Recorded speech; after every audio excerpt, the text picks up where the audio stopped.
ये कल 5 क्वेश्चन दिए थे, इनके आंसर्स ये हैं जो लिखे हुए हैं। कोई क्वेश्चन अगर नहीं हुआ तो जल्दी से बताओ, पहले वो डिस्कस करते हैं फिर आगे बढ़ते हैं।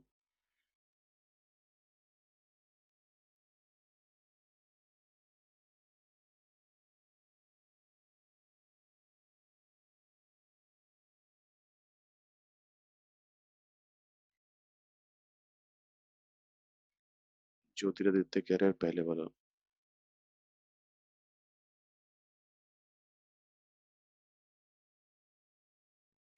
पहले वाले में देख भाई, कुछ नहीं करना अपने को, limit N tending to infinity है, तो जो वेरिएबल है वो इन्फाइनाइट को टेंड कर रहा है। फैक्टोरियल एन प्लस टू और फैक्टोरियल एन प्लस वन दोनों में से क्या कॉमन ले सकते हैं? Factorial N plus one. अगर फैक्टोरियल एन प्लस टू में से factorial N plus one common लेंगे तो क्या बचेगा अंदर? एन प्लस टू बचेगा, माइनस में वन बचेगा, अपॉन में क्या आएगा? दोबारा नीचे factorial N plus one common ले लेंगे, तो शुरू से तो क्या बचेगा? एन प्लस टू, सॉरी यहाँ पर प्लस वन है और ये माइनस है। Factorial N plus one cut कट ही गया। अगर factorial N plus one cut जाएगा तो ऊपर बचेगा एन प्लस थ्री, नीचे बचेगा एन प्लस वन। अब पॉलिनोमियल अपॉन पॉलिनोमियल है, तो लिमिट निकालने के लिए लीडिंग कोफिशिएंट्स का रेशियो ले लेंगे और वो आंसर आ जाएगा वन।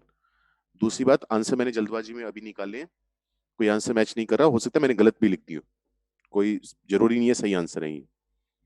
तो मैच मुझ नहीं कर रहा, तो जैसे अंजलि कह रही है थर्ड का मैच नहीं कर रहा, देख लेते हैं थर्ड क्या है। थर्ड में है लिमिट एक्सटेंडिंग टू वन। हालांकि इस क्वेश्चन को मैं थोड़ा डायरेक्ट भी कर सकता था, इससे पिछले वाला जो सवाल है, पर वो थोड़ा ज्यादा दिमाग लगाना हो जाएगा। लेकिन अगर डायरेक्ट करना चाहो तो क्या हो जाएगा? एन प्लस टू का मतलब क्या है? वन से लेकर एन प्लस टू तक का मल्टीप्लाई। तो कितने नंबर मल्टीप्लाई हो रहे हैं? N plus two. यहां पर वन से लेकर एन प्लस वन मल्टीप्लाई हो रहे हैं, मतलब इस वाले की जो डिग्री है इस वाले की डिग्री से बड़ी आएगी, कह सकता हूं। ऐसी नीचे वाले में इसकी डिग्री से बड़ी आएगी, तो पॉलिनोमियल बनेगा मल्टीप्लाई होकर बहुत सारा, एक इनफाइनाइट डिग्री का। इसकी डिग्री बड़ी है तो इन दोनों को तो इग्नोर कर सकते हैं। यहां पर जितना कोफिशिएंट आएगा हाईएस्ट पावर का उतना ही यहां पर आएगा, क्योंकि सेम नंबर है, तो दोनों का कोफिशिएंट्स का रेशियो वन। डायरेक्ट वो भी कर सकते थे, अगर नहीं समझ में आया तो कोई दिक्कत वाली बात नहीं है, ये वाला तरीका वैसे भी सिंपल लगा हुआ। तो थर्ड वाले में क्या करना है? हमारे पास लिखा हुआ है टू एक्स माइनस थ्री, साथ में रूट एक्स माइनस वन तो है ही। अगर हम x को वन की तरफ लेकर जाएंगे तो वन माइनस वन जीरो आ जाएगा। नीचे वाला नंबर भी क्या बन रहा है? जीरो बन रहा है। फैक्टर बना सकते हैं, इसके जो फैक्टर बनेंगे वो बनेंगे टू एक्स, यहां पर आएगा x माइनस वन और यहां पर आ जाएगा प्लस थ्री। ठीक है, तो limit x tending to one, two x minus three है, साथ में रूट एक्स माइनस वन है, नीचे आ जाएगा टू एक्स प्लस थ्री। जो x माइनस वन है उसको तोड़कर क्या लिख सकते हैं? उसको तोड़कर लिख सकते हैं रूट एक्स माइनस वन और root x plus one. Root x minus one कटेगा, x की वैल्यू वन पुट करेंगे तो ऊपर बनेगा माइनस वन, नीचे आएगा टू प्लस थ्री यानी फाइव। x को यहां पर वन पुट करेंगे तो टू बनेगा, तो आंसर आ जाएगा माइनस वन बाई टेन। सही लिखा हुआ है, समझ में आया? निधि कह रही है टू का भी मैच नहीं कर रहा, टू का भी चेक कर लेते हैं। टू में तो सिंपल ही है ना, एक्स स्क्वायर का रूट लेंगे तो x आएगा, यहां पर एक्स स्क्वायर का रूट लेंगे तो x आएगा। ऊपर x की हाईएस्ट पावर वन आ रही है, नीचे भी x की हाईएस्ट पावर कितनी आ रही है? वन आ रही है। तो ऊपर वाले की और नीचे वाले की डिग्री सेम है, तो लीडिंग कोफिशिएंट्स का रेशियो, यहां से x का कोफिशिएंट रूट थ्री आएगा, माइनस में आएगा रूट टू, नीचे x का कोफिशिएंट फोर है। तो सोल्व करने की भी जरूरत नहीं है, पेन उठाने की भी, डायरेक्ट बता सकते हैं। हाँ निधि बता, समझ में आया जो बोला या लिख के समझाऊं? लीडिंग कोफिशिएंट्स का रेशियो लेना है बस अपने को। और बताओ, फोर्थ और फिफ्थ का मैच कर गया या किसी से ना हो? जल्दी से बताओ।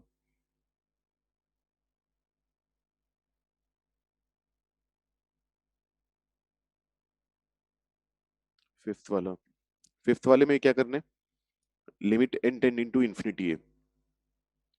अगर मैं वन का स्केयर माइनस टू के स्केयर की बात करूं, ए का स्केयर माइनस बी का स्केयर हमें पता है क्या होता है? ए माइनस बी, इंटू में आता है ए प्लस बी। तो वन में से टू माइनस करेंगे तो माइनस वन आएगा, साथ में क्या मल्टीप्लाई होगा? ए प्लस बी यानी वन प्लस टू।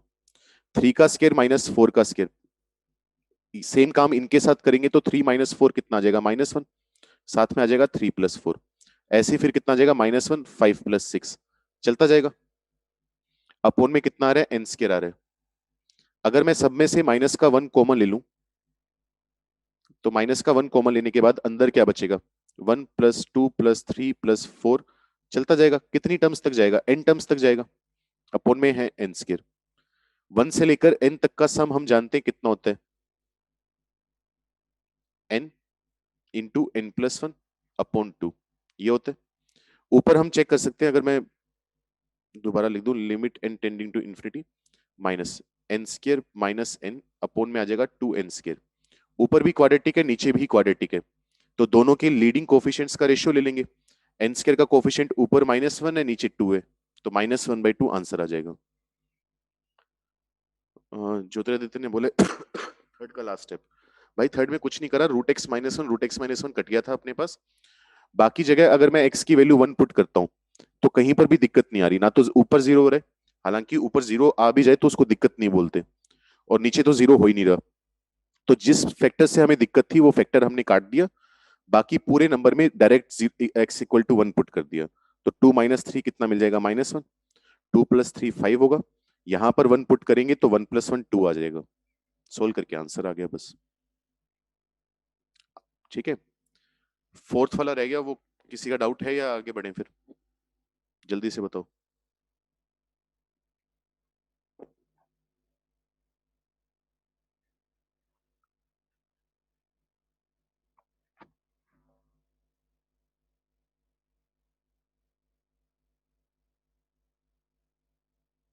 नहीं है, हो गया सबका, ठीक है फिर आगे बढ़ते हैं।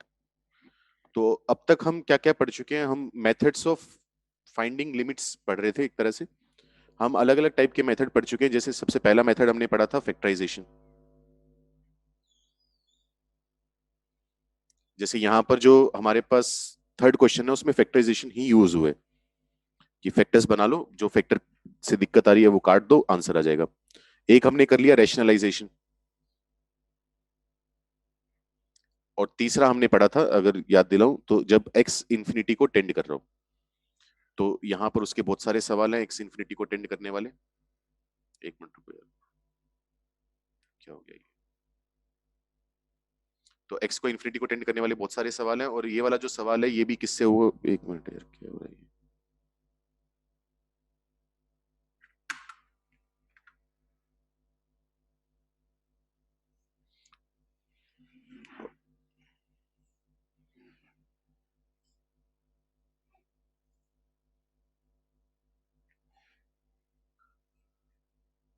और ये वाला जो सवाल है ये वो उससे हो गया होगा, क्या कहते हैं उससे, रैशनलाइज करके। तो ये तीन कंसेप्ट हो चुके हैं। अब कुछ हमारे पास स्टैंडर्ड फॉर्मूले हैं, उनकी बात करेंगे एक एक करके। जैसे नेक्स्ट हमारे पास जो टॉपिक आता है इसमें वो आता है, लिखोगे limits of trigonometric functions.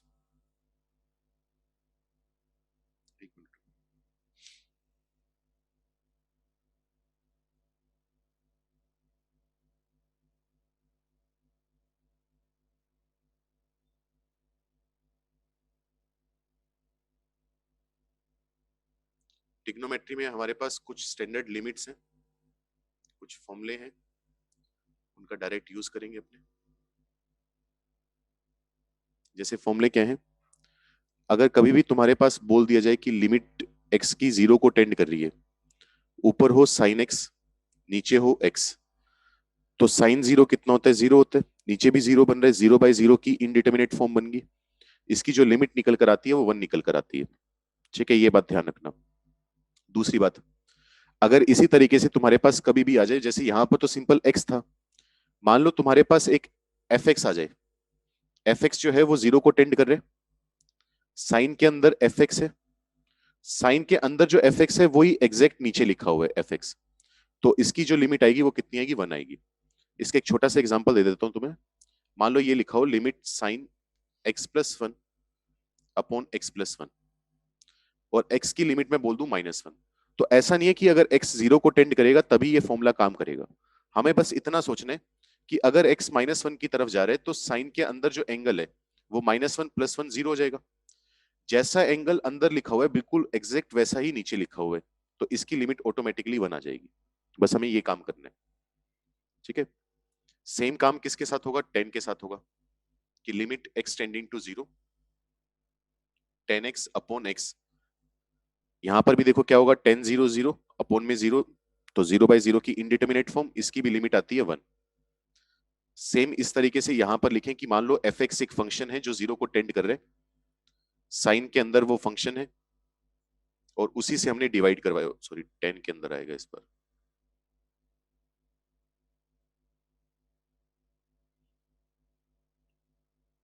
Ten के अंदर एक फंक्शन है f(x), वही नीचे आ रहा है, तो इसकी लिमिट भी कितनी आ जाएगी, 1 आ जाएगी।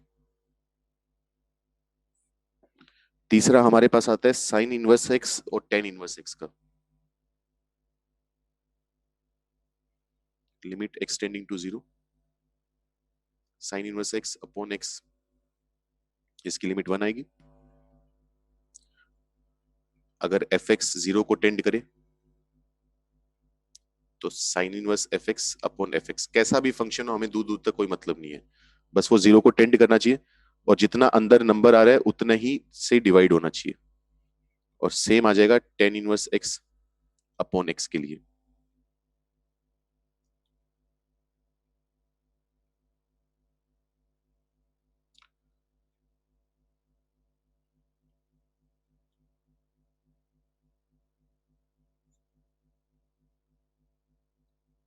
ठीक है, ये फॉर्मूले। चलो ये सोच के बताओ, अगर मैं तुमसे बोल दूं limit x tending to 0 cos x upon x, कितना आना चाहिए बताओ सोच के।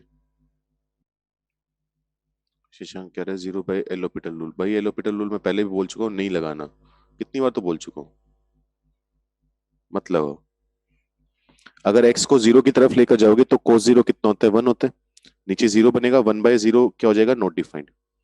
तो ये मत करना कि हर ट्रिग्नोमेट्री में भी सेम काम होगा, सिर्फ साइन कोस में ही ये काम चलता है अपने पास।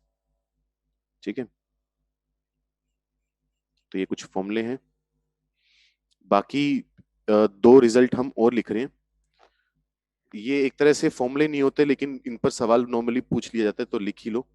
जैसे मान लो मैं तुम्हें बोल दूं limit x tending to 0 sine x upon x का ग्रेटेस्ट इंटीजर, कि इसकी वैल्यू कितनी आएगी। तो ये सवाल बहुत पूछा जाता है एक तो। ठीक है, यहाँ पर बॉक्स क्या है, ग्रेटेस्ट इंटीजर लिख दूंगा बाद में। तो इसमें होता क्या है, जैसे साइन x अपॉन x की वैल्यू 1 आ रही है, लेकिन जैसा कि तुम्हें पता है कि लिमिट में हमें एग्जैक्ट वैल्यू से मतलब नहीं होता, हमें मतलब है कि किसको टेंड कर रहा है। तो होता क्या है कि साइन एक्स अपॉन एक्स की वैल्यू 1 को टेंड तो करती है, 1 की तरफ जाती है, लेकिन तुम्हें भी पता है कि 1 की तरफ जाने के दो तरीके हो सकते हैं, कि या तो इसकी वैल्यू 1.00000001 हो, और या फिर इसकी वैल्यू 0.99999 चलता जाए। तो असल में इसकी जो वैल्यू होती है 1 को टेंड करती है, लेकिन 1 की छोटी साइड से टेंड करती है। ठीक है, एक चीज ध्यान से समझ लेना। तो इसकी वैल्यू एग्जैक्ट अगर बात की जाए तो ये आएगी 0.99999। तो अगर तुम इस चीज का ग्रेटेस्ट इंटीजर निकालोगे तो तुम्हें क्या मतलब होगा, कि ये तो मतलब है नहीं कि किसके पास आ रहा है, तुम्हें ये मतलब है कि इससे जस्ट छोटा इंटीजर कितना होगा, तो वो ध्यान रखना, इसकी वैल्यू 0 आएगी। ठीक है, यहां पर बच्चा नॉर्मली यही गलती कर देते हैं कि 1 है तो 1 का बॉक्स 1 आ जाएगा, आंसर 1 आ गया, लेकिन अगर ग्रेटेस्ट इंटीजर में पूछे तो 0 आएगा। इसी तरीके से अगर मैं बात करूं limit x tending to 0 10x upon x की, और इसका ग्रेटेस्ट इंटीजर है, तो 10x अपॉन x जो है उसकी लिमिट तो 1 आ रही है, दोबारा 1 को अप्रोच करने के दो तरीके हो सकते हैं, या 1 की छोटी साइड या फिर 1 की बड़ी साइड। तो 10x अपॉन x की जो लिमिट आती है वो एक्चुअली ये आती है 1.00001। तो अगर तुम इसका ग्रेटेस्ट इंटीजर निकालोगे तो इससे जस्ट छोटा इंटीजर कितना होगा, 1 होगा, तो इसके बॉक्स की वैल्यू 1 है। तो भले ही दोनों की लिमिट 1 है, लेकिन बॉक्स की लिमिट अलग अलग आएगी, एक की 0 आएगी और एक की 1 आएगी, वो बात का ध्यान रखना। और यहां पर ये डब्बा क्या रिप्रेजेंट कर रहे हैं, ग्रेटेस्ट इंटीजर फंक्शन। ठीक है, ये दो चीजें ध्यान रखना, डायरेक्ट सवाल पूछ लिया जाता है इसके ऊपर। और इसके पीछे का कारण यही है कि तुमने पढ़ा ही रखा होगा 11th 12th में कि x जो होता है वो साइन x से बड़ा होता है और 10x से छोटा होता है, अगर हम x को 0 के आसपास बात करें, मतलब 0 से थोड़ा सा बड़ा है अगर। अगर एक छोटा सा पॉजिटिव एंगल लें तो 10x x से बड़ा होगा, x साइन x से बड़ा होगा, तो 10x/x की वैल्यू 1 से थोड़ी सी बड़ी आएगी, और साइन x अपॉन x की वैल्यू 1 से थोड़ी सी छोटी आएगी। पल्ले पड़ रही है बात जो बोली अभी, कोई दिक्कत हो किसी को?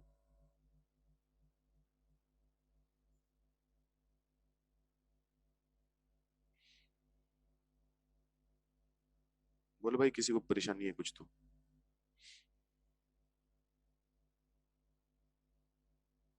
6 फॉर्मूले हो गए, बस ये याद करने एक तरह से।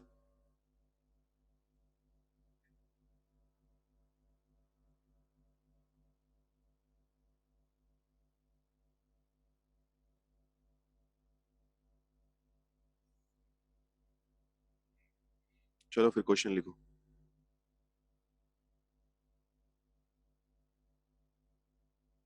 Evaluate limit x tending to zero. अच्छा एक चीज और लिख लो यार, एक जरूरी नोट, वो तो मैं भूल ही गया। यहाँ पर एक नोट लिखोगे।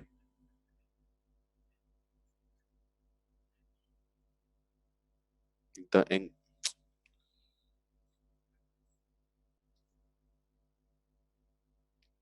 The angles must be in radiance.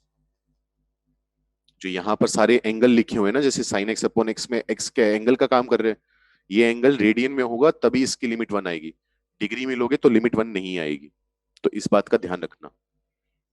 ठीक है, तो सवाल लिखेंगे पहला, limit x tending to zero sine 4x upon x. बताओ इसकी लिमिट कितनी आएगी जल्दी से। और कोई भी यहां पर एलोपिटल का यूज नहीं करेगा। करना चाहो कर लो, कोई दिक्कत नहीं है, लेकिन बिना एलोपिटल के भी आंसर निकाल के दोगे। ठीक है, सही है सब।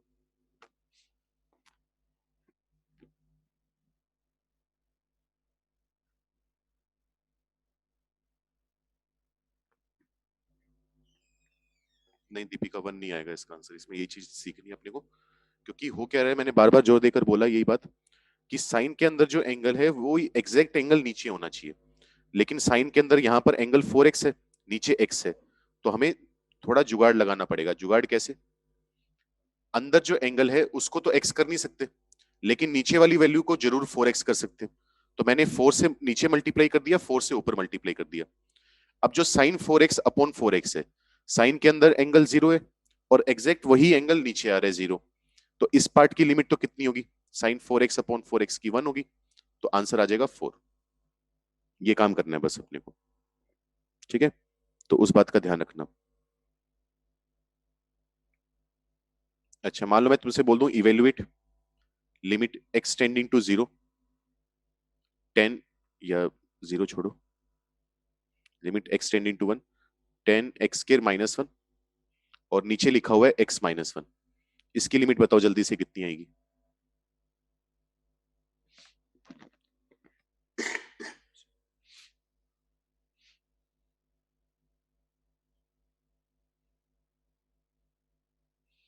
ठीक है साक्षी, सही है।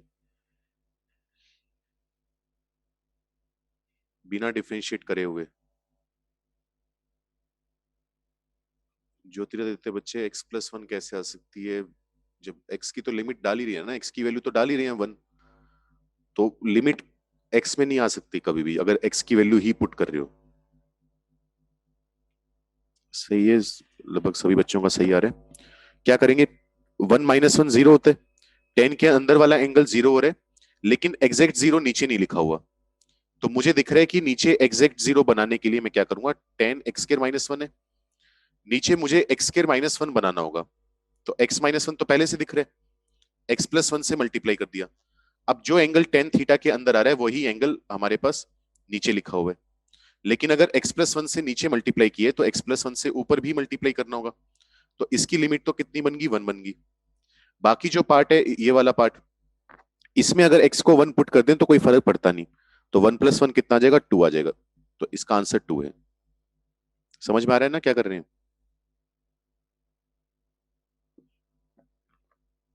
कोई दिक्कत किसी को? नेक्स्ट क्वेश्चन लिखो। Evaluate limit x tending to zero sine x degree upon x। बताओ जल्दी से क्या वैल्यू आएगी इसकी। और कुछ ऊपर वाले में सवाल समझ नहीं आया तो पूछ लो।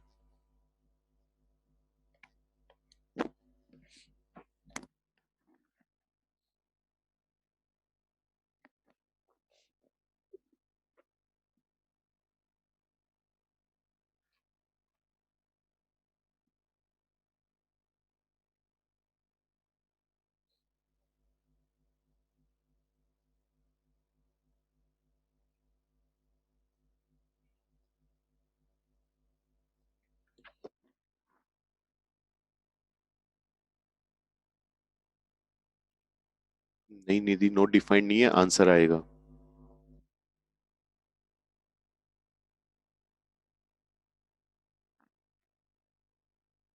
ठीक है साक्षी शशांक, बाकी मुझे याद नहीं है, लेकिन ऐसा सही आंसर आएगा।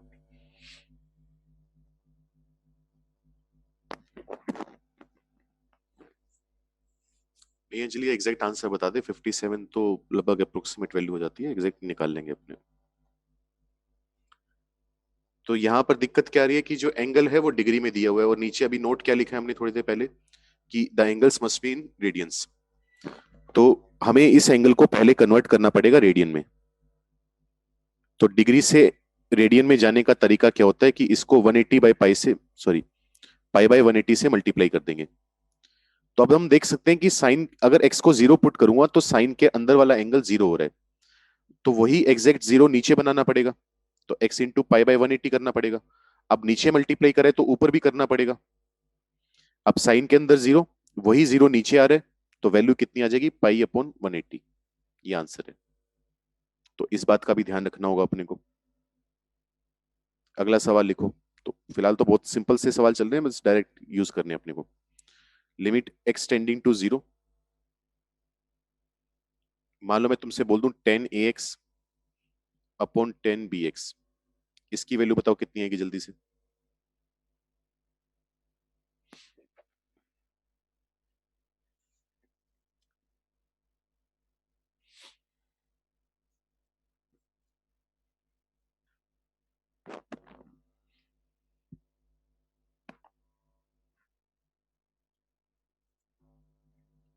ठीक है साक्षी शशांक, सही है।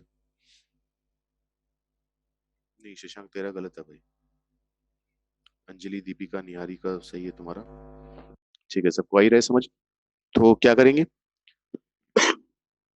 अगर अंदर वाला एंगल जीरो को टेंड करता है, मतलब बार बार देखो, लिखने को तो तुम ये भी लिख सकते हो, limit x tending to zero, 10 के अंदर ए एक्स है, हमें नीचे कितना चाहिए होगा, ए एक्स ही चाहिए होगा, ताकि ऊपर नीचे वाला एंगल सेम हो सके। तो ए एक्स से डिवाइड करवा दिया। अच्छा यहाँ पर 10 bx है, तो इसके नीचे एंगल क्या चाहिए होगा, बी एक्स चाहिए होगा, ताकि एंगल सेम हो सके। अब नीचे ए एक्स से मल्टीप्लाई करे तो ऊपर भी करना पड़ेगा, नीचे बी एक्स से मल्टीप्लाई करे तो यहाँ पर भी करना पड़ेगा। 10 ax अपॉन एक्स की लिमिट वन आ गई, 10 bx अपॉन बी एक्स की भी लिमिट वन आ गई। एक्स से एक्स कट कर आंसर आ गया ए बाई बी। बाकी इतना ना करना चाहो तो तुम डायरेक्ट कह सकते हो कि अगर एंगल जीरो को टेंड करे तो 10x लगभग लगभग कितना है, एक्स के बराबर ही है ना। देखो एक्स को उधर जाकर मल्टीप्लाई करवा दो, तो 10x किसके इक्वल आ जाएगा, एक्स के। तो अगर काफी छोटे एंगल पर बात कर रहे हैं तो 10x और x बराबर होते हैं ऑलमोस्ट। तो 10 ax की वैल्यू डायरेक्ट ax लिख दो, 10 bx की वैल्यू डायरेक्ट bx लिख दो, इक्वल टू आ जाएगा a अपॉन बी। तो इससे थोड़ा तुम्हारा और टाइम बच जाएगा। पल्ले पड़ा क्या कह रहे हैं।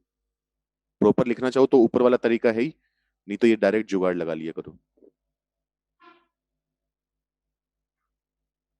नेक्स्ट क्वेश्चन बताओ। Evaluate limit x tending to 2 sine x upon x, कितनी वैल्यू आएगी जल्दी से बताओ इसकी।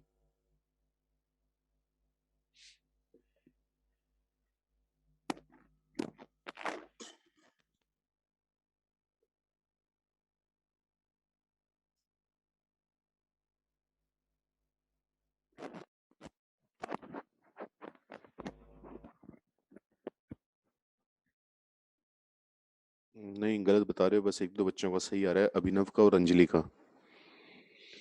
तो यहाँ पर वो गलती नहीं करनी, जैसे एक बच्चे ने तो लिखा हुआ है वन लिखा हुआ है जैसे, तो वन नहीं होगा ना। साइन एक्स अपॉन एक्स की लिमिट वन तब होती है जब अंदर वाला एंगल जीरो को टेंड कर रहा हो। यहाँ पर अंदर वाला एंगल जीरो को थोड़ा टेंड कर रहे हैं, तो टू डालने से हमें कोई दिक्कत है। अगर एक्स की जगह मैं टू पुट करूंगा तो साइन टू आ जाएगा, नीचे टू आ जाएगा। नीचे जीरो बना नहीं, नोट डिफाइंड हुआ नहीं, तो डायरेक्ट पुट कर दो। तो ऐसा नहीं है कि साइन एक्स अपॉन एक्स दिखाओ तो तुम डायरेक्ट बोल दो कि लिमिट वन है। चेक करना पड़ेगा कि कहीं अंदर वाला एंगल जीरो को टेंड कर रहे तब तो वन आएगा। नहीं टेंड कर रहा अंदर वाला एंगल जीरो को, तो डायरेक्ट लिखो, उसमें मत्था नहीं मारेंगे अपने। ठीक है, जल्दी से स्क्रीनशॉट या एक क्वेश्चन और लिख लो इसी पेज पर। लिखो इवेल्युएट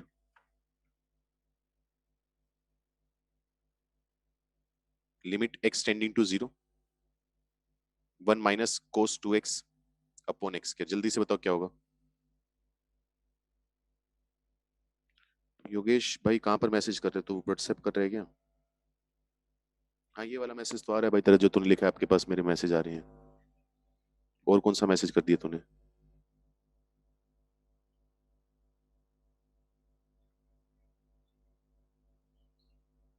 बताओ जल्दी से, इसकी वैल्यू क्या आएगी?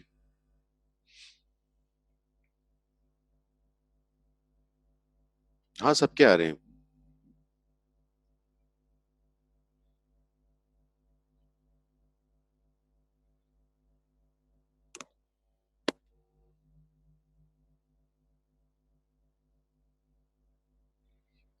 निहारिका सही है, अभिनव सही है, ऋतिक सही है, योगेश आदित्य तुम्हारा भी ठीक है, शशांक भाई ये नहीं आएगा।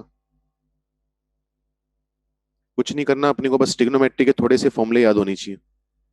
Limit x tending to zero, 1 minus cos 2x का फॉर्मूला क्या होता है हम जानते हैं, 2 साइन स्क्वायर x होता है, अपॉन में कितना आ जाएगा एक्स स्क्वायर।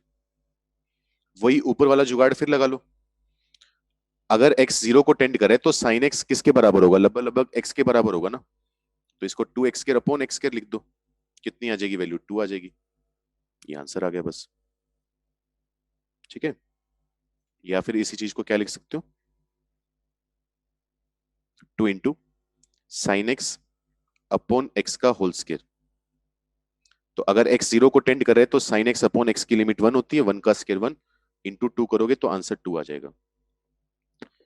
तो ये कुछ बेसिक क्वेश्चन है अपने पास, जल्दी से स्क्रीनशॉट लो, फिर थोड़े और क्वेश्चन करके देखते हैं।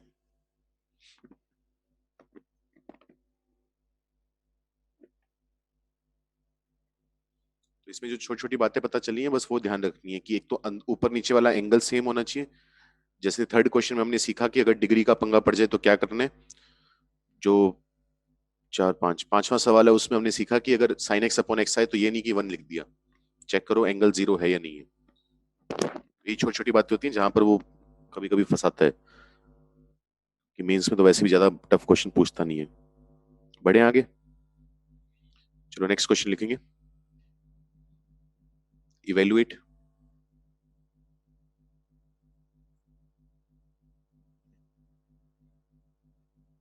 Limit x tending to zero,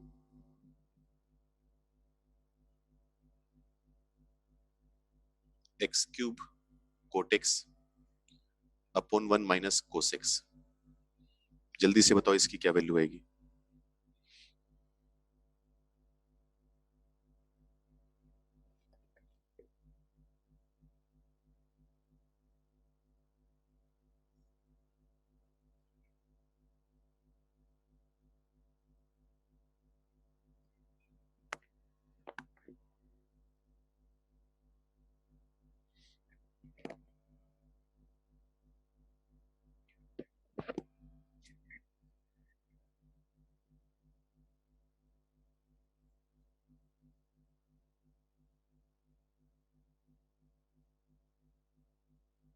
ठीक है शशांक, साक्षी ये नहीं आएगा, ऋतिक सही है, अंजलि नहीं ये नहीं होगा।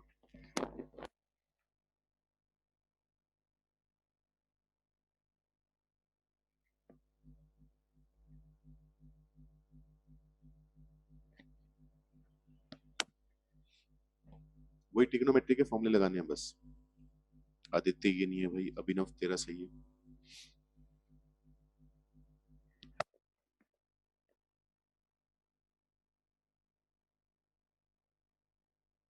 क्या करेंगे देखो,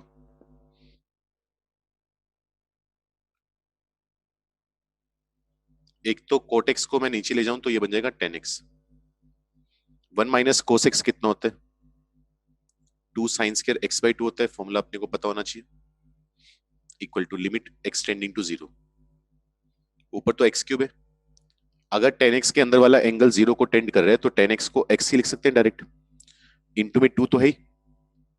अच्छा, साइन के अंदर वाला एंगल जीरो को टेंड कर रहा है तो साइन x बाई 2 को डायरेक्ट x बाई 2 लिख सकते हो, कोई दिक्कत नहीं है।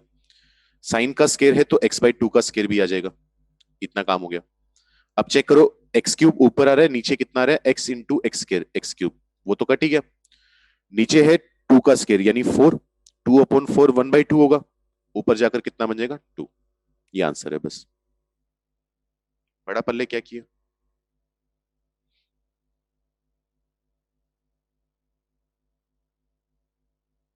चलो ये बताओ कितना आएगा। Evaluate limit x tending to 0। Repeat करना सर। कुछ नहीं बच्चे, देख कोटेक्स को नीचे लेके जाके 10x बोल दिया, 1 minus cos x 2 sine square x/2 होते हैं। अगर अंदर वाला एंगल 0 को टेंड कर रहा है तो 10x को ऑलमोस्ट x बोल सकते हैं, कोई दिक्कत नहीं है, क्योंकि यहां पर किया था ना 10x अपॉन x 1 के बराबर है, तो 10x x के बराबर आ जाएगा। वो आ गया। अच्छा 2 तो है ही, साइन के अंदर वाला एंगल 0 को टेंड कर रहा है, तो साइन x/2 कितना होगा, x/2 ही हो जाएगा। साइन का स्केयर है तो x/2 का स्केयर, x क्यूब कट गया, बाकी को सिंप्लीफाई करके आंसर निकाल लिया 2। नेक्स्ट है साइन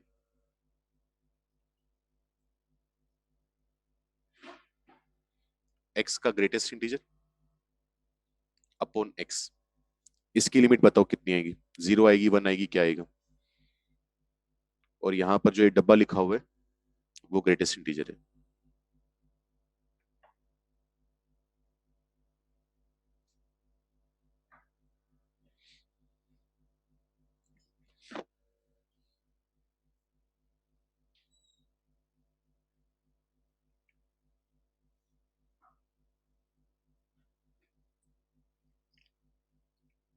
सर साइन कैसे साइन x को x लिखा?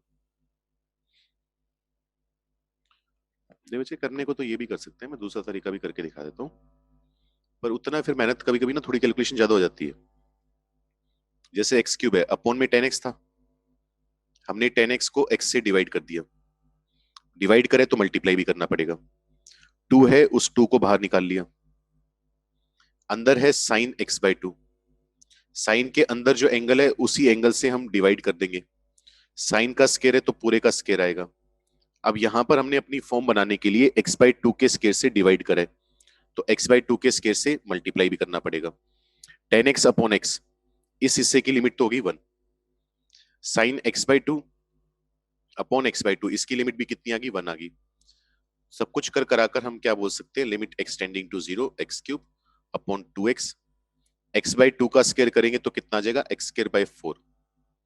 x क्यूब कट गया, 4/2 कितना आ जाएगा 2। ये भी कर सकते हैं, लेकिन वही वाली चीज है कि अगर साइन x अपॉन x की लिमिट 1 आ रही है तो साइन x इक्वल टू कितना होगा, x इंटू 1 x होगा, तो वो डायरेक्ट सब्स्टिट्यूशन कर सकते हैं अगर अंदर वाला एंगल 0 को टेंड कर रहा है तो, नहीं तो नहीं। और ये वाला जो बताया था अभी, अगर ये करना चाहो तो ये कर लो, चाहे साफ ही हो गया, चलो छोड़ो। ठीक है, ज्योतिरादित्य और अंजलि यही आंसर आएगा। बाकी बताओ भाई क्या होगा।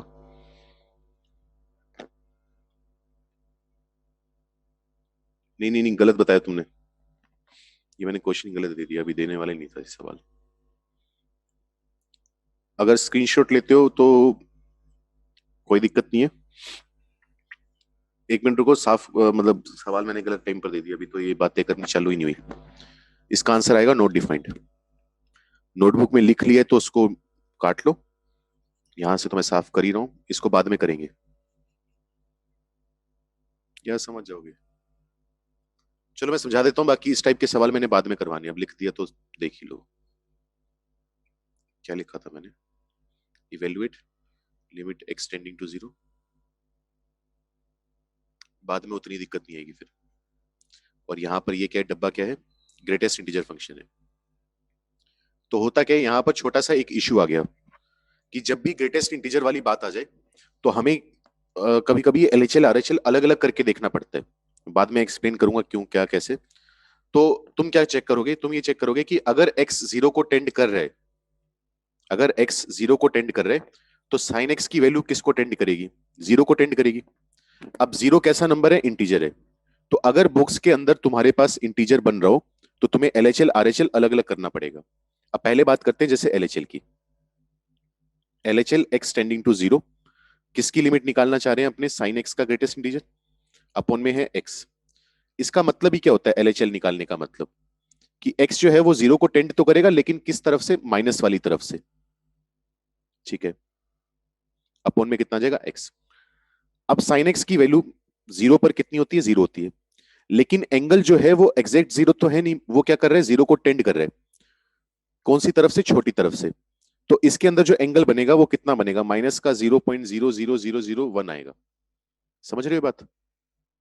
अगर x को 0 माइनस की तरफ लेकर जाऊंगा तो साइन के अंदर एंगल होगा माइनस का 0.00001। ठीक है। अब लेकिन अब इसकी वैल्यू तो 0 है, लेकिन ये जो एंगल है वो कौन से क्वाड्रेंट में आ गया, फोर्थ क्वाड्रेंट में आ गया। तो इसकी वैल्यू वैसे तो लगभग 0 आएगी, लेकिन एक्चुअली 0 से हल्की सी छोटी होगी, ये वैल्यू आएगी। अब मुझे इस चीज का क्या निकालना है, ग्रेटेस्ट इंटीजर निकालना है। तो इससे जस्ट छोटा इंटीजर कितना होगा, -1 होगा। नीचे अपॉन में कितना है, 0 है। तो -1/0 का मतलब क्या हो गया, नॉट डिफाइंड। अगर इसी तरीके से मैं RHL की बात करूं, RHL x tending to 0, sine x upon x, तो RHL का मतलब हम जानते हैं कि x जो है वो 0 प्लस को टेंड करेगा, मतलब नंबर 0 से हल्का सा बड़ा होगा। अब तुम 0 से हल्का सा बड़ा नंबर पुट कर रहे हो तो क्या होगा, फर्स्ट क्वाड्रेंट में एंगल होगा। फर्स्ट क्वाड्रेंट में साइन एक्स की वैल्यू क्या होगी, 0.00001 होगी। तो अगर तुम प्लस के 0.001 की बात करो तो इससे जस्ट छोटा इंटीजर कितना होगा, 0 होगा। अब इसकी वैल्यू एग्जैक्ट 0 मिलेगी, ये ध्यान रखना, इसकी वैल्यू जो आएगी अब एग्जैक्ट 0 आएगी। ये बात मैं पहले भी कर चुका हूं एक बार, कि बुक से जब वैल्यू निकालते हैं वो टेंड नहीं करती, एग्जैक्ट आती है। तो ऊपर आएगा एग्जैक्ट 0।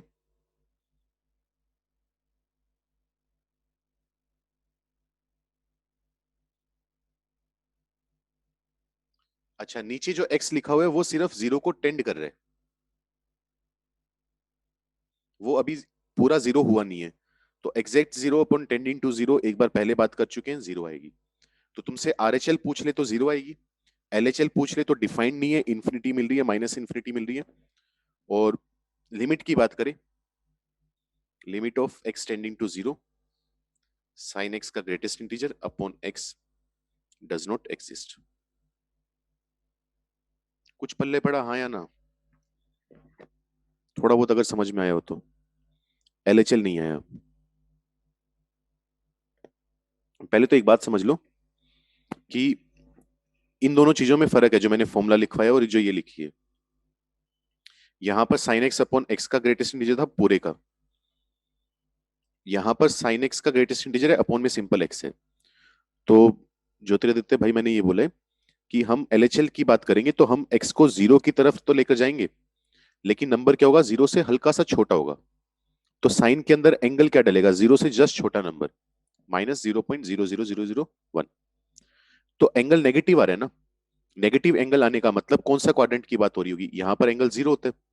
नेगेटिव आने का मतलब फोर्थ क्वाड्रेंट की बात हो रही है। अब फोर्थ क्वाड्रेंट में साइन थीटा की वैल्यू क्या होती है, नेगेटिव होती है। तो इसकी वैल्यू होगी तो ऑलमोस्ट 0 ही, लेकिन नेगेटिव 0 होगी। नेगेटिव 0 मतलब 0 से हल्का सा छोटा, ये वैल्यू आएगी। अब मुझे इस चीज का क्या निकालना है, ग्रेटेस्ट इंटीजर निकालना है। ग्रेटेस्ट इंटीजर निकालते वक्त हम ये देखते हैं कि इस नंबर से छोटा इंटीजर कौन है। तो -0.001 से छोटा इंटीजर -1 होगा। तो ऊपर न्यूमरेटर की वैल्यू -1 आ गई, नीचे वाला जो नंबर है वो 0 को टेंड कर रहा है। तो -1/0 कितना आ जाएगा, नॉट डिफाइंड। ये बात बोली है हमने। बता दे अगर अभी भी समझ में नहीं आया तो।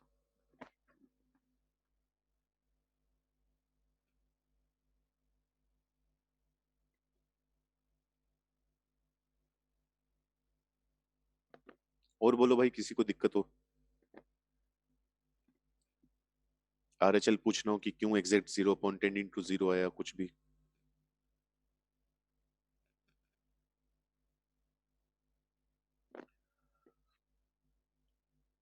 सर ये बात ग्रेटेस्ट इंटीजर दोनों, समझे, समझा नहीं मैं क्या लिखा है निधि तूने। सर ये बात ग्रेटेस्ट इंटीजर दोनों VLAE में क्यों वैलिड नहीं है। अच्छा, दोनों वाले में वैलिड क्यों नहीं है, कौन सी बात, उसमें भी वैलिड है, क्यों नहीं है। उसमें ये होता है ना कि साइन एक्स अपॉन एक्स जो होता है उसमें अगर एक्स पॉजिटिव होगा तो ऊपर वाला भी पॉजिटिव, नीचे वाला भी पॉजिटिव, दोनों पॉजिटिव का रेशियो पॉजिटिव आएगा। अगर एक्स नेगेटिव होगा तो ऊपर वाला भी नेगेटिव, नीचे वाला भी नेगेटिव, दोनों का रेशियो फिर क्या आएगा, पॉजिटिव आएगा। तो इसके अंदर जो वैल्यू डलेगी वो +1 ही डलती है, और 1 से हल्का सा छोटा नंबर मिलता है तो ग्रेटेस्ट इंटीजर 0 आ जाता है। यहाँ पर अलग अलग काम हो रहे हैं। यहाँ पर पहले साइन एक्स का बॉक्स आ रहा है, फिर वो एक्स से डिवाइड हो रहे हैं। तो ये फर्क है इन दोनों में। ठीक है, चलो अगला सवाल लिखो। ये थोड़ी बहुत प्रैक्टिस करोगे, ज्यादा टफ है नहीं वैसे ये। बस ये बारीकियां पता होनी चाहिए कि क्या कहाँ कहाँ पर घुमा सकते हैं। उसके बाद तो वही है, जैसे मैंने अब ये सवाल 10x में पूछ लिया साइन एक्स में, अब वही सवाल क्या कर सकता है, 10x का बॉक्स अपॉन एक्स पूछ लेगा। उससे हो सकता है कि आंसर चेंज हो जाए, लेकिन कंसेप्ट करने का जो प्रोसेस है सोचने की, वो सेम रहेगी अपने पास। अब वो थोड़ा बहुत इधर उधर करना चाहेगा, वो तो करेगा ही फिर, सवाल इधर उधर। चलो अगला सवाल लिखो। इवेल्युएट।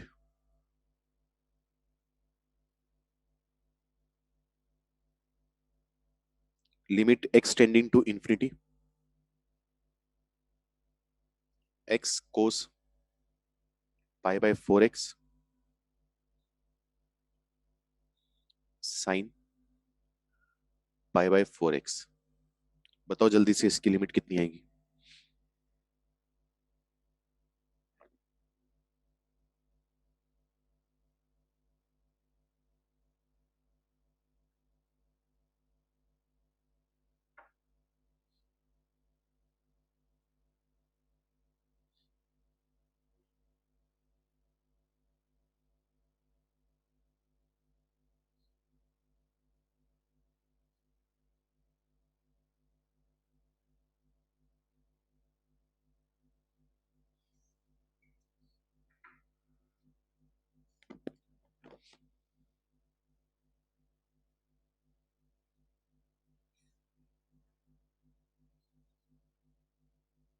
सही है। ऋतिक, अंजलि और नहीं, योगेश भाई तेरा गलत है। कैलकुलेशन चेक कर अपनी। निहारिका ठीक है, आसमान ठीक है, अभिनव नहीं, ये नहीं आएगा। कैलकुलेशन चेक कर अपनी।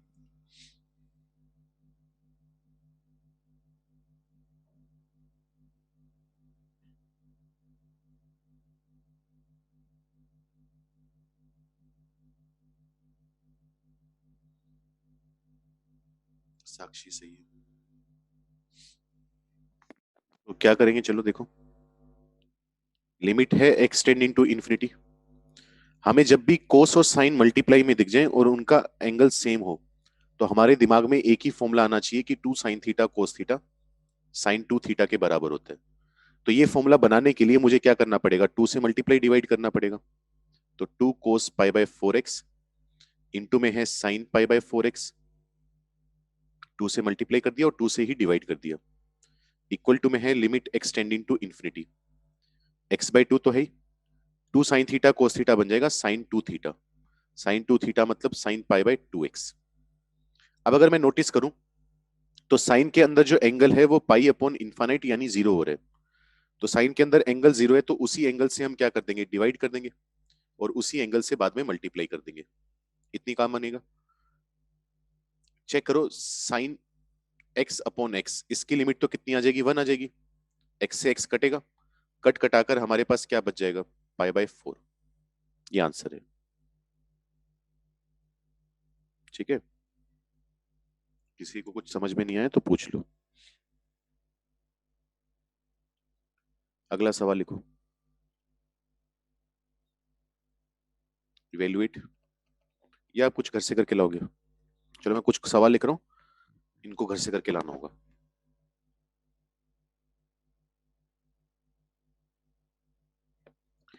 Limit x tending to Y,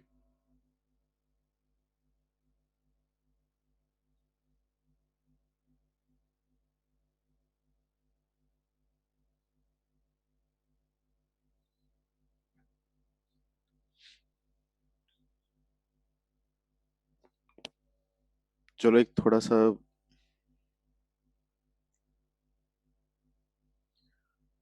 लिख लो, चलो हुआ नहीं हुआ कोई बात नहीं।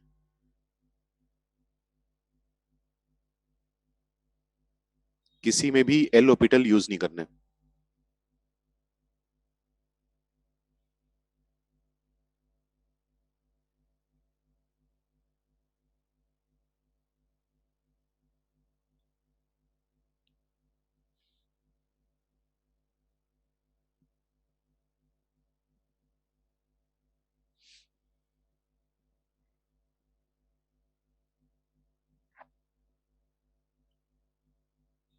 ये जो थर्ड क्वेश्चन लिख रहा हूँ इसको करने के हमारे पास दो तरीके होते हैं। फिलहाल ट्रिग्नोमेट्री वाले फॉर्मूले से करके आना। एक तरीका होता है इसमें एक्सपेंशन का यूज करना, वो बाद में करेंगे अपने।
एक मिनट रुको और ढूंढने दो।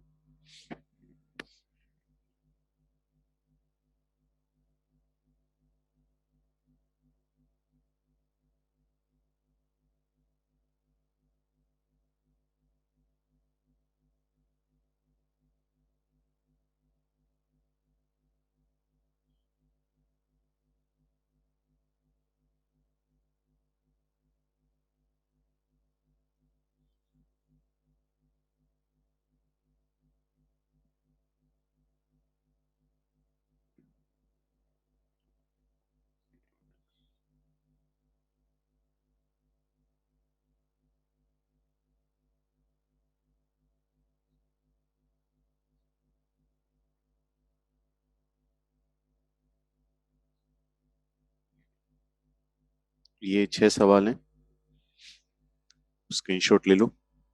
कल करके आओगे, डिस्कस करेंगे। कल तो क्या, मंडे को तो सही है। हाँ, बीच में संडे भी आ गया, ट्राई कर लेना आराम से।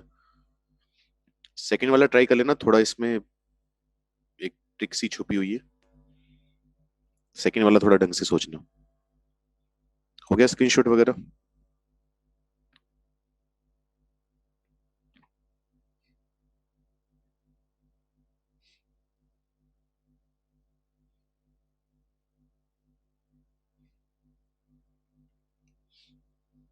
ठीक है, तो ये अपनों ने अब पढ़ लिया। नेक्स्ट जो मेथड है, जो ये नेक्स्ट टाइप है अपने पास क्वेश्चंस का, लिमिट्स ऑफ ट्रिग्नोमेट्रिक फंक्शंस। इसके बाद नेक्स्ट जो फॉर्मूले आते हैं, एक तरह से कह लो, या टाइप आता है, वो आता है अपने पास limits of exponential and logarithmic functions.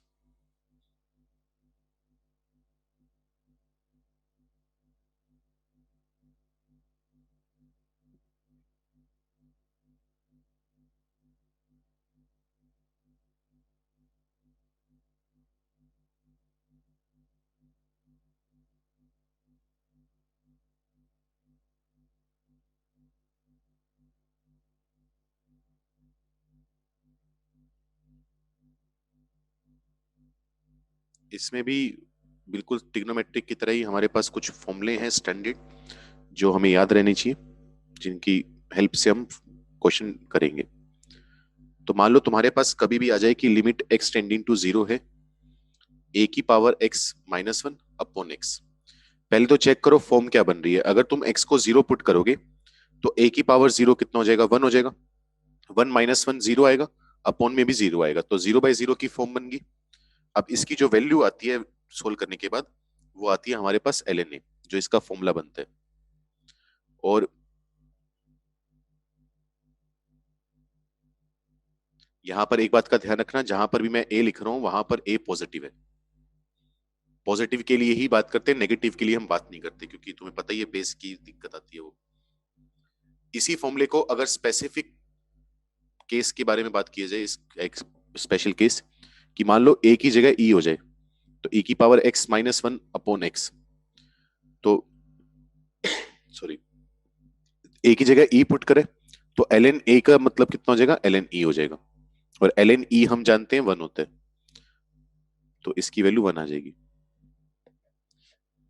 अच्छा, इसमें भी फिर वही बातें हैं, दिक्कतें तो क्या, मान लो लिमिट है एफ एक्स जीरो को टेंड कर रहे हैं, एफ एक्स कोई भी फंक्शन है जीरो को टेंड कर रहे हैं, ए की पावर में एफ एक्स आ रहे -1, अगर उसी एफ एक्स से नीचे डिवाइड कर दिया जाए तब भी इसकी लिमिट एल एन आएगी, जैसा अभी हमने ट्रिग्नोमेट्री में बात करी थी।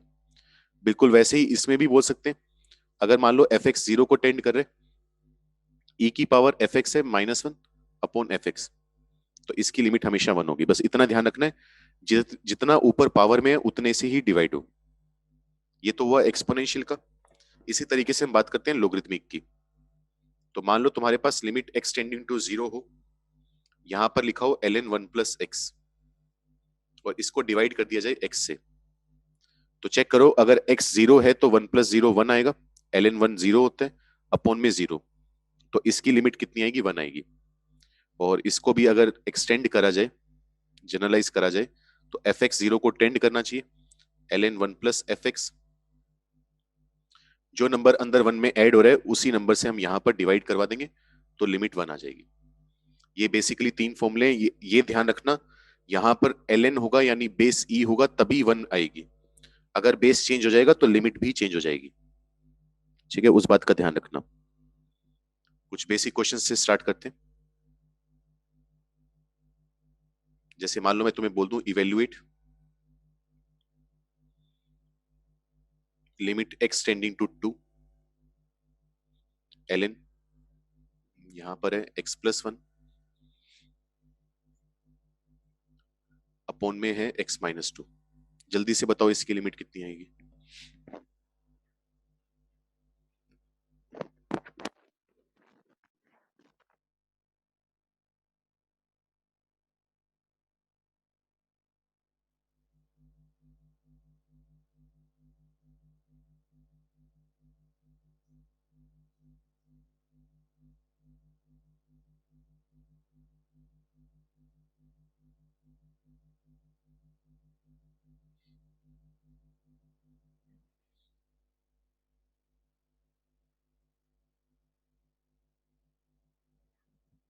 नॉट डिफाइंड, अच्छा नहीं नहीं, मैंने कुछ गड़बड़ कर दी, एक मिनट रुको, मैंने सवाल ही गलत लिख दिया।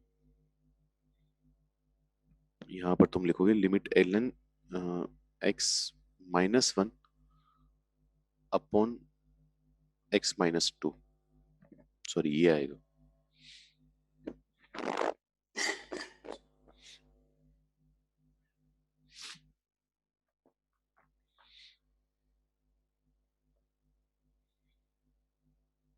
ठीक है अभिनव, सही है तेरा आंसर।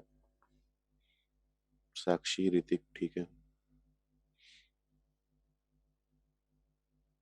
निहारिका सही है।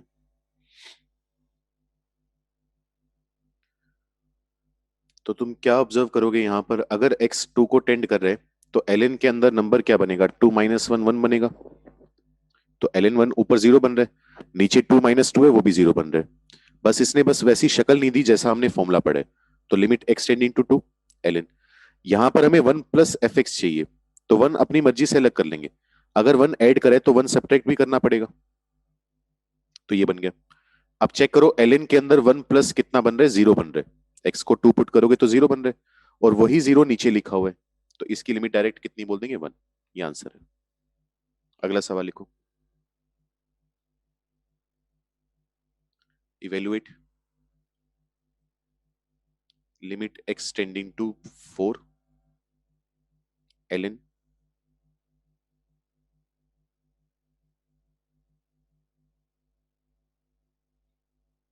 log साइन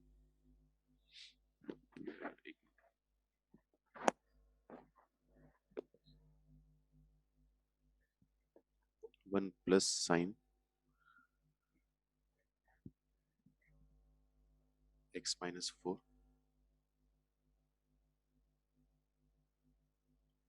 अपॉन में है x-4, और लोग का जो बेस है वो है, एक मिनट को फिर दोबारा लिख दूंगा, यहाँ पर लोग का बेस 7 है और नीचे लिखा हुआ है x-4। इसकी बताओ वैल्यू क्या आएगी जल्दी से।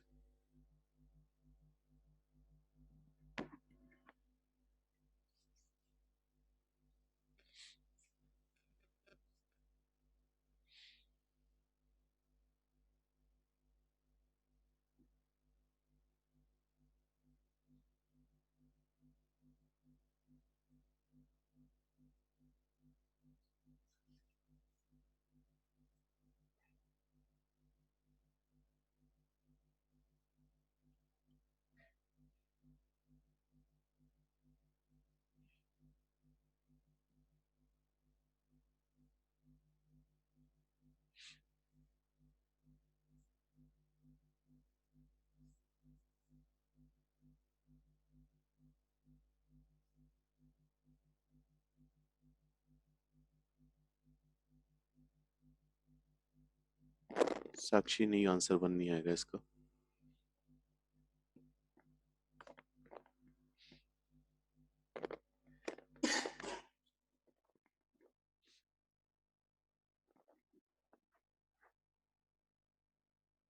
आसमान नहीं, 7 भी आंसर नहीं है।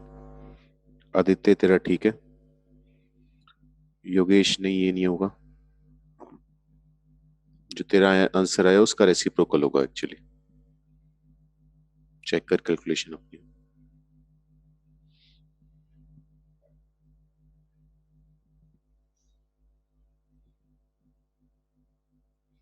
ठीक है दीपिका, यही आएगा। अभिनव सही है। शशांक गलत है भाई तेरा। अच्छा नहीं, फिर ठीक है, सही है। इशिका नहीं, ये आंसर नहीं होगा। अच्छा 2.3, नहीं नहीं, ये नहीं होगा।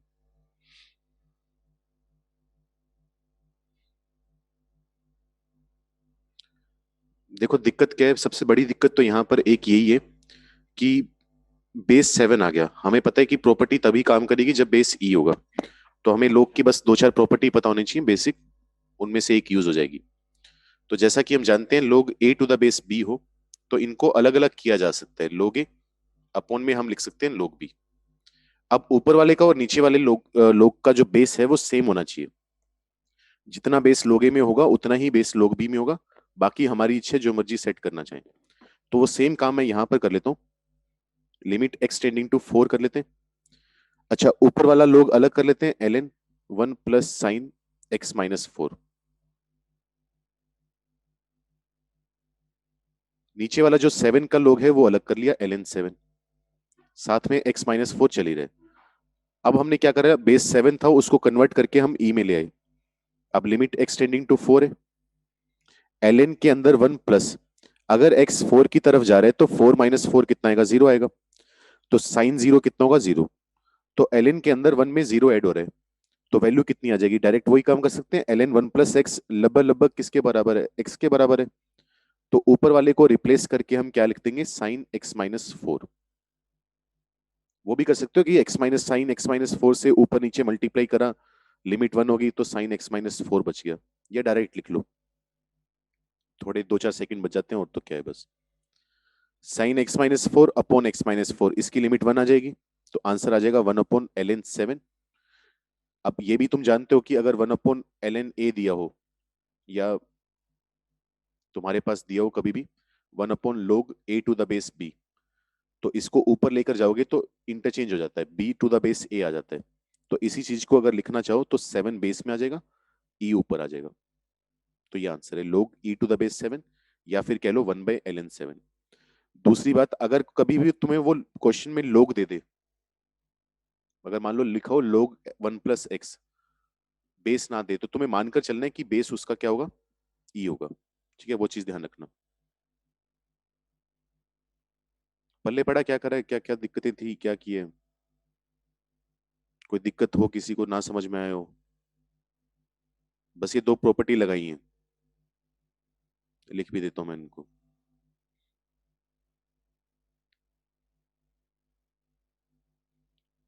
पहली प्रॉपर्टी लगाई है कि लोग a to the base b को हम लिख सकते हैं लोग ए अपॉन लोग बी। और जो 1/log a to the base b होता है, इसको अगर सीधा किया जाए तो लोग b to the base a हो जाता है। इसी का कैरियर रिपीट कर दो। देख मैं ये बोल रहा हूँ कि जो हमने प्रॉपर्टी पढ़ी है वो सिर्फ तभी काम करती है जब बेस ई हो। बेस ई ना हो तो हमें कन्वर्ट करना पड़ता है, बेस ई बनाना पड़ता है। तो बस ये प्रॉपर्टी दोनों हमें पता होनी चाहिए। तो यहाँ पर बेस 7 आ रहा था तो अलग अलग कर लेंगे। होता क्या है, ऊपर जो नंबर है उसका भी लोग आ जाता है, नीचे जो बेस है उसका भी लोग आ जाता है। अब लोग बिना बेस के तो काम करेगा नहीं। जितना ऊपर वाले लोग का बेस होगा उतना ही नीचे वाले का होगा। और वो हमारी मर्जी होती है, चाहे हम दोनों लोग का बेस 10 सेट कर दें, ई कर दें, 7 कर दें, 9 कर दें, जो हमारी इच्छा है वो कर सकते हैं। तो मैंने वही करा है, ऊपर वाले का अलग से लोग ले लिया, नीचे जो 7 है उसका अलग से लोग ले लिया। बेस मेरी मर्जी थी, मैंने ई सेट कर दिया, क्योंकि ई से हमारा फायदा हो रहा है, फॉर्मूला बन जाएगा। अब मैंने कहा कि अगर x 4 को टेंड कर रहे हैं तो 4 - 4 कितना आएगा, 0 आएगा। साइन 0 0 होगा। तो लोग के अंदर क्या हो रहा है, 1 + 0 हो रहा है। फॉर्मूले में भी क्या होता है, लोग के अंदर 1 + 0 होता है। तो हम क्या करेंगे, अगर ln 1 + x हो तो इसकी वैल्यू x ही आ जाती है। तो 1 + sin x - 4 है तो इसकी वैल्यू कितनी आ जाएगी? sin x - 4। नीचे लोग 7 चल ही रहे, x - 4। अब साइन के अंदर जो एंगल है वो जीरो को टेंड कर रहे हैं, सेम जीरो नीचे लिखा हुआ है। तो sin 0/0 कितना हो जाएगा? 1 हो जाएगा, 1/ln 7। अब वन इसको मैं बता रहा हूं बस कि इसको ये भी लिखकर दे सकते हैं, क्योंकि ln 7 का मतलब क्या हुआ? 7 नंबर है, बेस ई है। ऊपर लेकर जाएंगे तो इंटरचेंज हो जाता है, 7 बेस बन जाएगा और ई नंबर बन जाएगा। अभी भी बता, कोई स्टेप ना समझ में आए हो?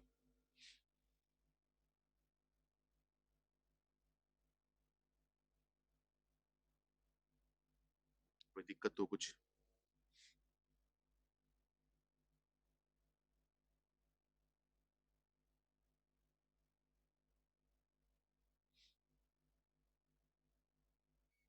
ये करो, लास्ट क्वेश्चन है अपना।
ये सेकंड वाला अच्छा सवाल है, इस पे मतलब एक ट्रिक छुपी हुई है, बस वो पता होनी चाहिए। थोड़ा दिमाग लगा कर करना है इसे।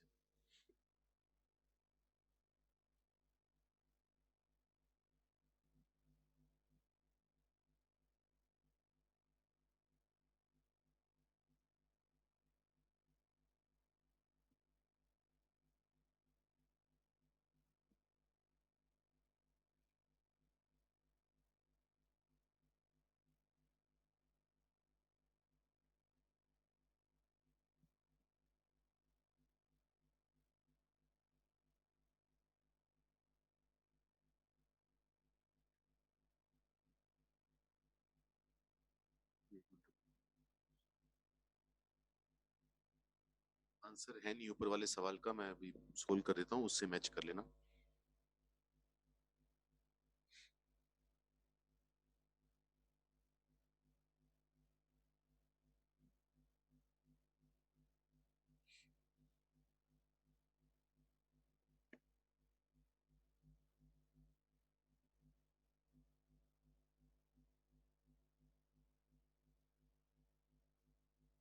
दोबारा फिर बोल रहा हूँ, एलोपिटल रूल यूज नहीं करना।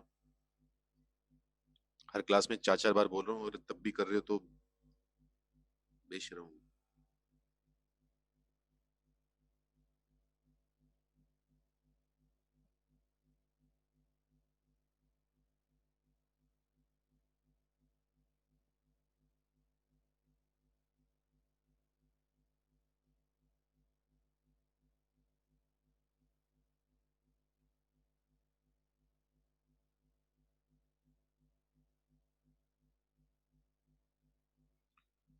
चलो, कुछ लोगों का आंसर आया है, 1 आया, देखते हैं क्या होगा। तो यहाँ पर करने की सोच हमारे पास क्या होगी? ये बात तो ठीक है कि ई की पावर में जो नंबर है वो जीरो को टेंड कर रहा है, और यहाँ पर भी ई की पावर में जीरो को टेंड कर रहा है। लेकिन फॉर्मूला बनाने के लिए हमें क्या चाहिए? ई की पावर में जीरो हो और माइनस में 1 भी हो। ठीक है, ये बात जरूरी है। तो वो काम करने के लिए हम क्या करते हैं? जुगाड़ ये लगाते हैं, ई की पावर एक्स बाहर कॉमन ले लेते हैं। अगर मैं ई की पावर एक्स बाहर कॉमन ले लूंगा तो होगा क्या? देखो, ई की पावर एक्स कॉमन लेना मतलब उस चीज से डिवाइड करना। e की पावर 10x को e की पावर x से डिवाइड करोगे तो पावर आ जाएगी 10x minus x minus e की पावर x में से e की पावर x कॉमन आया तो 1 बचेगा, नीचे है 10x माइनस x।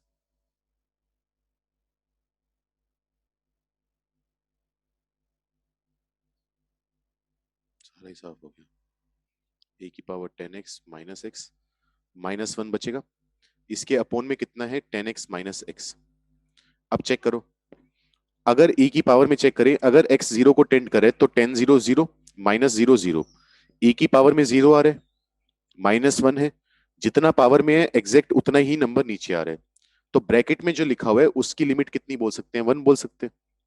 अच्छा, इस पोर्शन में अगर मैं x को 0 पुट करूं तो दूर दूर तक कोई दिक्कत नहीं है, क्योंकि e की पावर 0 कितना हो जाएगा 1, तो यहां पर कोई दिक्कत नहीं है, इसकी लिमिट 1 आ ही चुकी है, तो आंसर आ जाएगा 1। बस ये आंसर है हमारा। समझ में आया क्या किए? कोई दिक्कत हो किसी को तो? 6 सवाल शायद वो थे, 5 ये हो गए, 11 सवाल हो गए। संडे है, तसल्ली से आराम से ट्राई करना, थोड़ा टाइम लगाकर, क्योंकि इसमें प्रैक्टिस का ही खेल है, बाकी फॉर्मूले तो बहुत ज्यादा कुछ है नहीं ऐसे कुछ, तो अलग अलग टाइप के क्वेश्चंस करने हैं बस अपने को। स्क्रीनशॉट ले लो, आज के लिए इतना ही, बाकी मंडे को कंटिन्यू करेंगे, या हो सकता है मंडे को अमन सर की क्लास हो, अगर वो वापस आ जाए तो, जब भी क्लास होगी अपनी।